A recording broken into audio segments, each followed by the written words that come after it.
And here we go. All right. Hello, everyone. Last week, when we met for the Product for Climate podcast, we spoke with Adrian J, Stewart, co-founder of Scale Messaging, and he walked us through how to define and how to think about a value proposition. Today, we're going to, it's basically part 2 of last week's episode, and we're speaking to Adrian's co-founder, Will Chan, so co-founders of Scale Messaging. But before we go much further, Will, why don't you introduce yourself and tell us a little bit about how you got to Scale Messaging? Sure. Thanks, Leo, for having me.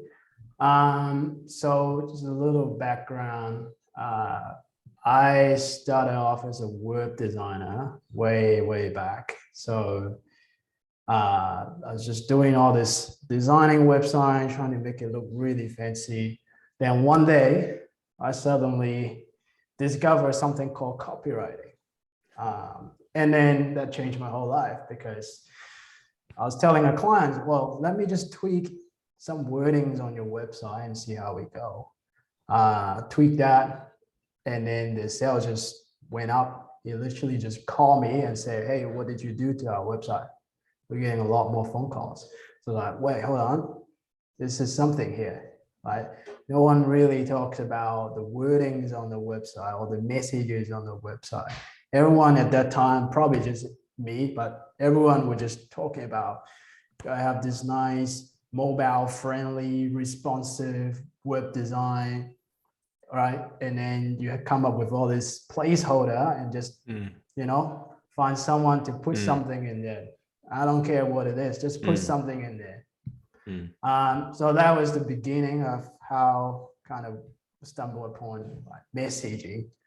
And then slowly, surely you learn about, all right, the meaning of copywriting is this. And then the meaning of messaging is this.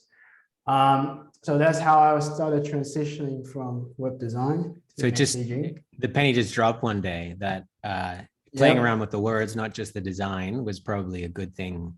And obviously something that one of those variables that you can play around with to influence conversion. Okay. And is that a problem that you've sort of hitched your wagon to? Is that precisely that, playing around with messaging? Yep, I discovered the problem, but most of my clients, they came to me for web design. They were not there for, copywriting. So I kind of had to educate them on, wait, so there's this thing called value proposition, which is, essentially why someone should choose your brand, and then also how you're going to express it on the page. So they gave me the chance to start experimenting. So that's how I stumbled across testing, which is something we probably want to talk about today. 100%. Yeah, and from then on, just got into this big rabbit hole of messaging and testing. The funny thing is that I couldn't find anyone talking about that until one day I met this guy called Adrian, who happens to be your last guest. So we're talking about messaging, testing, and it just resonated like through this ping pong table as we were trying to smack each other's head. So yeah, that's how we co-founded Scale Messaging. And, the WeWork success story. That's it. So tell me, Will, what if who's the bad guy in this movie? Like, what's the villain? What's the problem that your customers are facing? Well, communicating their value. That's the biggest. Do they know they have a problem communicating their value? Some of them, I would say, most of them, they are not aware that they have a problem. They can't even articulate what the problem is, right? They just feel like they probably don't know what to say, how to say it, but deep down they know they have something good.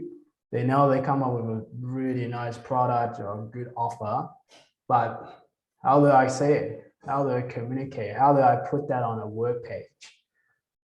So let alone like testing it. And so it can get pretty complicated. But maybe we can simplify it today. Hopefully. And what kind of solutions do you guys offer for that? Yeah, so essentially what we do is we look at a web page and then we look at the business and see and unpack what value do they truly have. So what's their true value and what's the value they're communicating on the web pages. And if we see a gap, which 100% of the time. Oh, right. Okay. It's not even like sometimes. No, it's like 100% of the times there's a gap. Okay. Yeah. Well, sometimes it's not like they're talking about, they're communicating that value, but they're not expressing it right, which is something we can talk about. Is difference between the message and the expression. Yeah.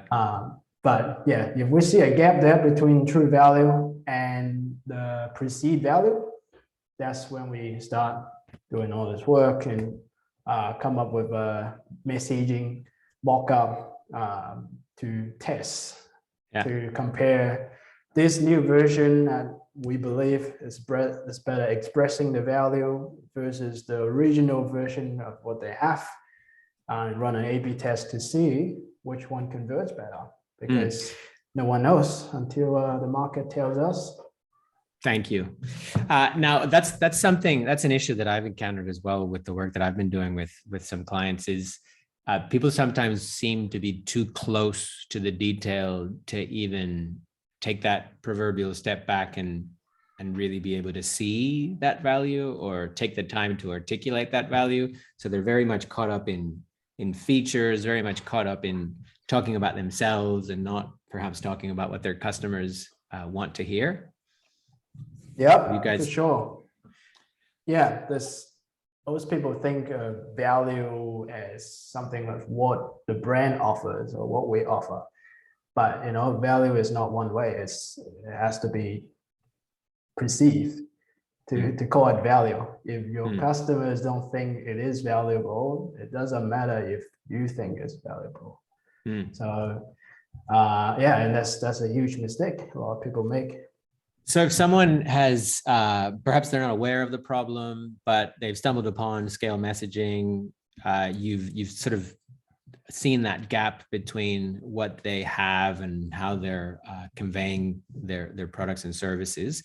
That kind of before and after, what does that look like for a customer of yours, and what are the sort of benefits that they get from working with you? Yeah, a lot of our clients, they spend a lot of money on ads, so immediate benefits, definitely better return on ad spend, but also just that clarity on what the true value is, and that clarity of being able to display it on the website clearly, being able to say it, articulate it clearly when they're talking to a client, or even in a conversation with a prospective customer, like proposal and stuff. Everything has your messaging in. So 100%.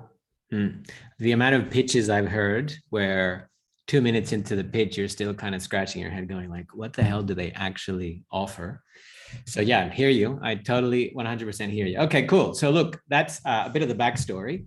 Then I guess one of the things I was really keen to explore with you is, last week we spoke with Adrian. He sort of broke down let's call it the messaging strategy. What are the different questions that customers might have when they are on your site, or when they are watching a video of your products and services, or even when they're reading your pitch deck, right? So he kind of broke it down into those different categories. And just as a reminder, they were, help me understand it, help me see the value, help me tap into that motivation, and help me understand why I should trust you to be able to do that for me, or to deliver that value to me. So one of the things I was keen to touch on today, because I know that you guys are kind of a two-part act, is we've defined this. We have an amazing kind of framework now. We have messages, supporting messages, and all of these different points of value that we want to articulate. Now what? So I've got a website. It's written. I did it in a rush just to get something out the door. I might have been like milling over those words for hours and hours and hours. And I've kind of reached the best I can do with the words that I can come up with. Now you have come up with a whole bunch of different messages and different things that you think I should be communicating. What do? I just go onto my site and change everything in line with what you suggested, or how do you tackle this problem? Yeah, definitely. Those things definitely sound familiar that you just talked about. That's basically our conversation every day. Yeah, it's a good question. Like now you come up with a bunch of stuff, and how you're going to actually put it on a page or test it or validate it. Right. So the word validation is the key word here.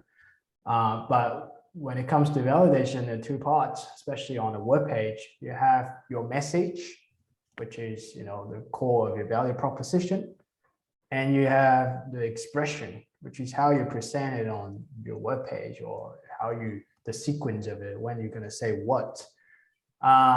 And these are the two things that most people get confused a lot, because they always think they're, all right, let me try this message, and it doesn't work, and that's probably not the right value proposition. Let's just give that up.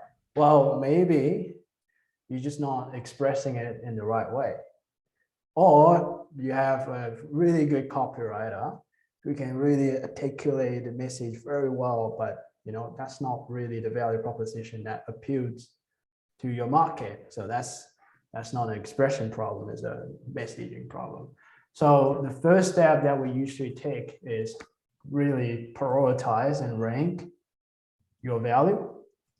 Don't know if you guys touched on that on our last call. Not really, no. Yeah, so once you kind of list out all of your value, like these are basically the reasons why people should buy from us rather than anyone else. Let's say you are let's just say you started a solar quote company, and you came up with this great product, and these are the reasons why people should use your solar service. Then you want to rank them based on at least two things. Number one is whether it is important to your customers, so customer importance. Number two is the exclusivity. So if something is very important to your customer, but it's not exclusive, like you type on Google, everyone offers the same thing, and it doesn't matter. But if you offer something really exclusive, just completely different and unique, but no one cares, then again, it doesn't matter. So there's this Venn diagram, that's the overlap part where you need to focus on, and that's where you're going to rank your value based on this overlap section, customer importance and exclusivity, right? So then let's say out of these 10 reasons you have the top 3.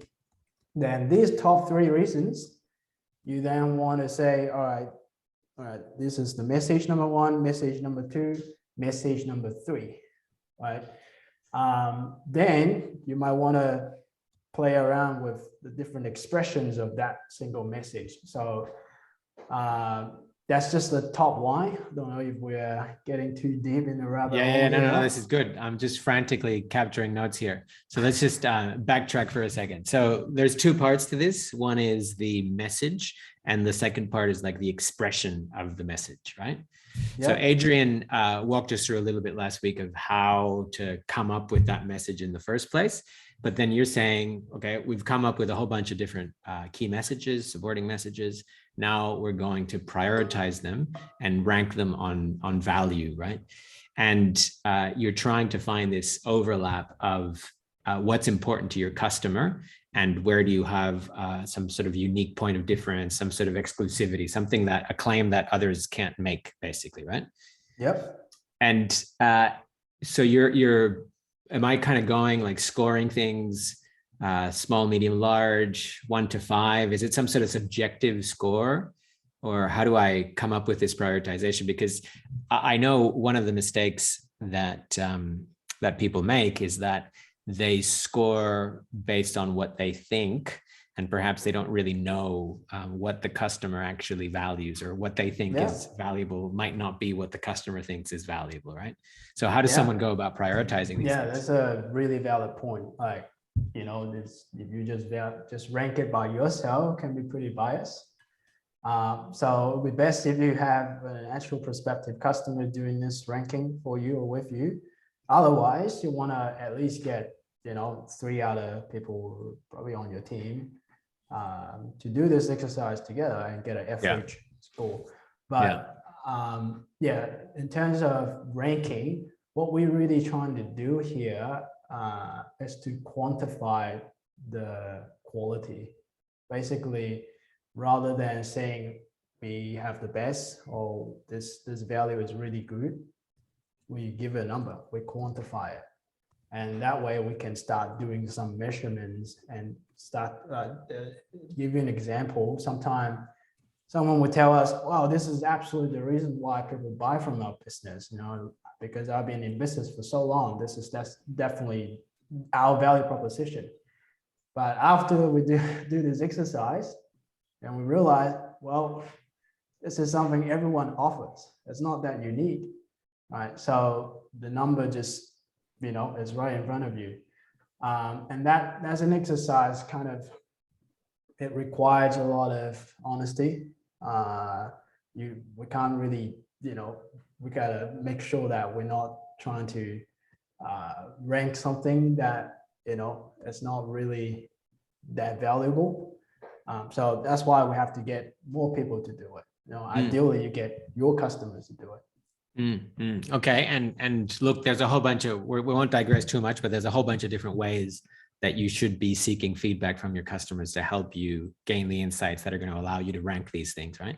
So without going all the way into participatory research that you're doing with customers, it's needless to say, there's just customer conversations must be had for you to be able to A, understand what is of value, and 2, to be able to rank those things of value. If you're not going about some sort of research programs with your customers in particular, then you at least want to involve the team members that have customer contact, because they'll be able to tell you these are the things, these are the reasons, right? Yeah, the sales rep. Exactly.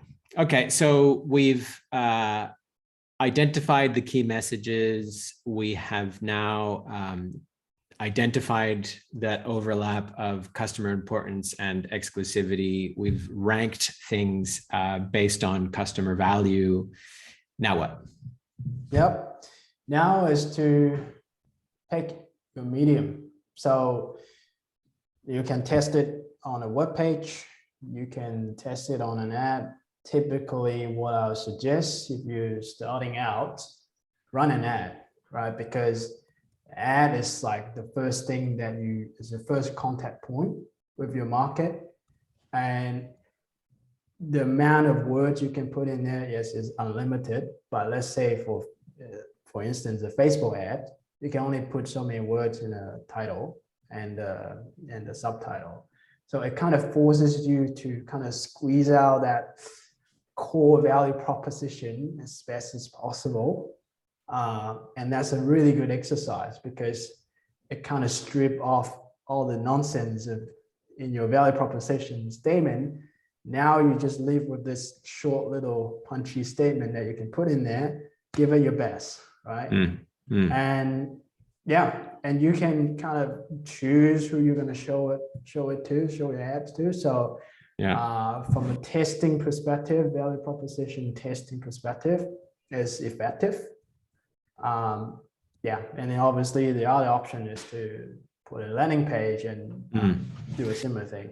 Okay, so before we go to landing page, because I love the whole landing page experiment. I recommend it pretty much every single time, unless you are a offline B2B business. Chances are that you have a customer on Facebook and a customer that you can sort of reach on Facebook.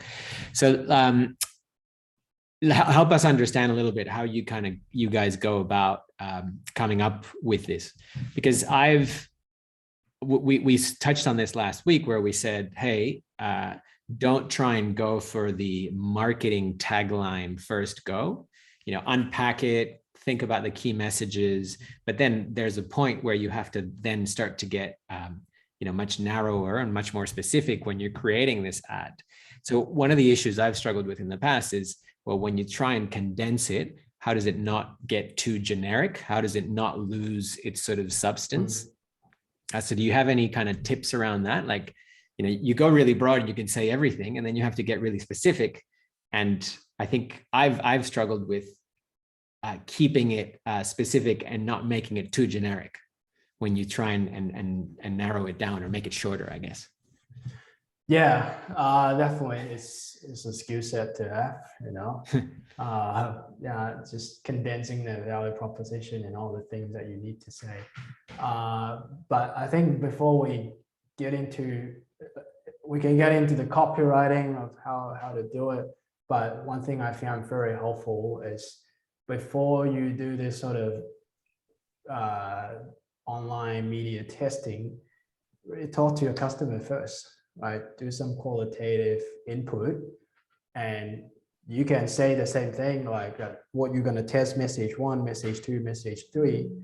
You can do the same thing in a conversation too, and see which one clicks, see which one resonates, and let them tell you how they express it. Then you can probably use that, and put that in your ads that you're about to test. So you kind of use the ad to validate your insight from the interviews or customer conversation. Yeah, good. And it's a good reminder, because I think the tools are so powerful and so available these days that I think a lot of people go straight to tool, straight to digital, and you miss out on a lot of the reason why things didn't convert. So you can get the measurements and you can get the metrics off the back of the ad's performance, but you don't really know why it converted or it didn't convert, right? You just know the metric behind it. So the other thing I've tried to do, and perhaps it's incorrect, so feel free to give me like a virtual slap, is okay, when I can't make up my mind, I just try everything. And so I set up this whole like battery of different sort of options, and then it becomes a total nightmare to manage so many different avenues and so many different variables when you are at such early stage of the process, because each one of the value propositions is pulling you in completely different ways. Yeah. So is that a big no-no? So don't try and sort of make it too complicated, I guess. Yeah. Well, it's another big rabbit hole with testing. That's why you want to do your ranking. Otherwise, instead of 3 reasons or 3 messages you want to test or you have to test, turns out to be 10, and it gets really messy. So let's say you have, for our clients, we usually come up with 2 to 3 maximum. 3. And are those 2 or 3, are they same but different? So are they shades of gray, or is one black, one white? Quite different, because when we are listing out those value points or reasons why we should choose, we try to categorize them first, so that there's no mix. I give you an example. One of our clients, she was selling this sort of new materials handbag. So it's made out of silicone. And after we've done the value discovery session, a couple points jump out. One of them was, they just very practical, and they just don't break, basically. So that's the functionality aspect of it. The second value point was about the look of it, right? So people buy it, we assume, because they look different than all other handbags. So they're quite different reasons. Yeah. So then the test that we did for them was one version focuses more on the functionality of it, talking about how the bag lasts, how it lasts for 3 years and it still look like brand new. The other version says a lot more about the look of it, getting a lot of compliments. So even the testimonial reviews that we use on that page, like tailored to getting that message across or that value proposition across. So as far as I probably jump in ahead a little bit, No, just that's to good. give you a practical like example, because you don't want to test the same value proposition. Well, that gets down to the expression level, right? So if you're going to picture what I'm saying right now, you have the message on this top layer, 1, 2, 3. Then maybe under each message, you have 2 different expressions. So then you have 6 here to test. Yeah. And that keeps it sort of manageable. Okay. Yeah. So in your example, just then with the handbags, one of your messages would be around durability or functionality, as you said, and the other message would be around looks. And then there's a supporting message for each one of those. Yep. Yeah, definitely. And the supporting message is basically how you're describing kind of functionality, or, you know, what is it about the functionality that's sort of unique or important to your customer? That's kind of where that bit comes in. Yeah. So that's the expression side of, like, you know, you can say, oh, we have the best, or you can make that claim to say this is a bed that will last for 10 years, but people are going to believe in you. Right. Yep. So that's when you need supporting statement to support the message. And that's on the expression side of how, you know, knowing what needs to be said to get that message across. So most of the time, we don't like to just say that message. We want the viewers or the customer to conclude that message by themselves. So let's say we want, go into this. This is like some really fancy stuff, advanced version here. Rather than saying, all right, well, we have the most long-lasting handbags, let's say, that's the message, but we don't want to say that on a website. Right. We want them to conclude that by themselves, because if we say it, they get defensive. They're not going to trust us. But rather, we put those points on the website or in an ad.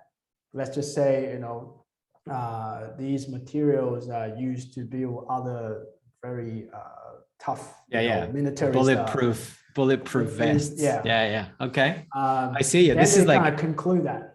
Yeah. No, this is good. It reminds me, it's like stakeholder management 101, where you let them come up to the conclusion. You're kind of influencing them to come up with the conclusion, but you let them come up with it and they sort of own it, believe it, because they think they came up with it themselves. Okay. That's pretty interesting. So you identify the key message, but you don't want to perhaps scream it from the rooftops, but you want to give them the tools to arrive at that conclusion. Wow. Correct. Okay. There's a bit of a subtlety and a bit of an art in there. Hence why I think you will be in business forever, but okay, keep going. Hopefully. But saying that, you kind of need to know the awareness level of your market. And that's probably a good segue to the next point that I want to touch on, is there are going to be some markets pretty open to your claims and suggestions, which you can just say it to them, like just say we are the best, and they might believe in you. There are going to be some industry or market where they've seen a lot of these messages, and no matter how you say it, how you frame it, they just don't believe in you. So you got to kind of pivot, you know, your way to say it. So awareness level is definitely another layer to consider when it comes to implementation and actually testing your value proposition, because you might have a great idea, but if people are not perceiving the problem, they're not aware of the problem, then that value might not be valuable. It's exactly, you have to communicate it completely different. Someone who's problem aware, someone who's not. Yeah. Okay. Wow. All right. There's a lot in there. So I guess let's try and do a little bit of a summary here of how we go about doing this, because I think there's a lot in what you've sort of shared with us already. So jump in if I'm saying anything incorrect, but I'm kind of going to walk through the approach, right? So we come up with messages, and Adrian gave us a couple of pointers on how to do that. Once we've got the messages, we then go and prioritize them. We rank them. We rank them based on what's important to customers and what is a point of difference or a unique differentiator that we have. So we're trying to kind of quantify them somehow. Yep. And once we've got them prioritized, you're saying pick three that you're then going to go and pick a medium to sort of express that message now. And you express that message, you look something like an ad or maybe a customer conversation if you've never had one, where you kind of test those messages, but then an ad might be a way to force you to be specific and force you to kind of crystallize what those what that message is. One of the things I liked that you mentioned is how, okay, if we're going to test different messaging, we should test maybe like black and white, like two things that are different, two articulations of that value. And it's definitely going to be a challenge, but I like your challenge of, you don't want to say these things directly. You want them to arrive at that conclusion. So you want to kind of leave them the breadcrumbs that are going to make them believe your claim, right? And then what you just touched on at the very end is that depending on the customer, depending on their awareness, they will be perhaps more receptive or not receptive to those messages. If they're problem aware, if they're not, if they're looking around for a solution or not. One of the areas where I've a little bit of a trick that I have around this is there's a school of thought from the guys from the lean startup like Ash Maurya. He says like everyone has a current solution for their problem.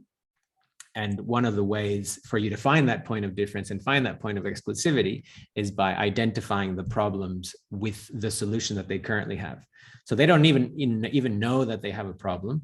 They're definitely not aware that they have a problem, but then they see your ad and your ad is telling them, hey, that handbag you have, it's not fashionable and it's not going to last you a lifetime. Hey, check out ours, right? Whatever, right? That's probably a bad example, but you know what I mean. So it's about finding the problem with the current alternative or the current solution that they have for that problem. But I digress. Will, any other words of encouragement or kind of parting messages that you would like to leave our audience with? Test, don't guess. Thank you for saying that. That's it. Oh, that's good. That's good. It's powerful. It's easier than ever to test. So there's no reason why. What is a good on the, I guess, the technical side of testing? So Facebook obviously is the platform of choice. You can say that because it allows you to put creative in that, just the image. It also gives you a bit more flexibility in terms of who you want to target. But yeah, lately it's been a lot of changes in terms of the measurement. So yeah, you might just want to make sure you got your tracking set up properly before you do that. Okay, another whole rabbit hole. Now, and the other thing is, what is a reasonable budget?